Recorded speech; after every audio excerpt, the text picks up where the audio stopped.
Hello mga katoto, kamusta po? Maggagabi na. Ang bilis ng araw.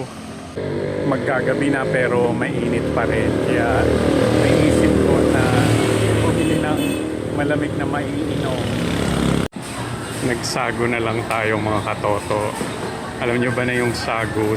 Ang isa sa mga una na pearl shake dito sa Pilipinas noong 2010. Pero 1999 pa nung una itong na-establish ni Genevieve Lim Santos sa San Juan at nagsimula bilang kiosk. Sikat sa mga malls at sa mga supermarket sa mga flavor na honeydew, ube, halo-halo at cream brulee.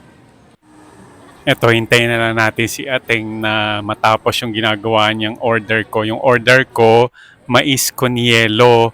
Yun na lang yung in-order ko. Kasi nga daw, naubusan sila ng tapioca pearls. Yung pa naman yung habol ko sana. Gusto ko uling matikman yung tapioca pearl nila Ang naaalala ko sa sagu, ito yung pang-reward ko sa sarili ko tuwing payday. Medyo mahal na rin kasi ito noong araw Kaya afford lang pagka payday. Ang naaalala ko, sobrang popular niya noong 2010. Nag-crave lang ako bigla at naalala ko lang na dati paborito ko itong sagu.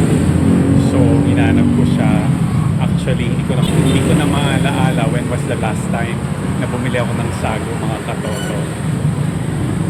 Masarap lang balikan yung mga naging paborito mo dati na nandito pa rin pala ngayon. Enjoy your weekend and God bless you all. Bye.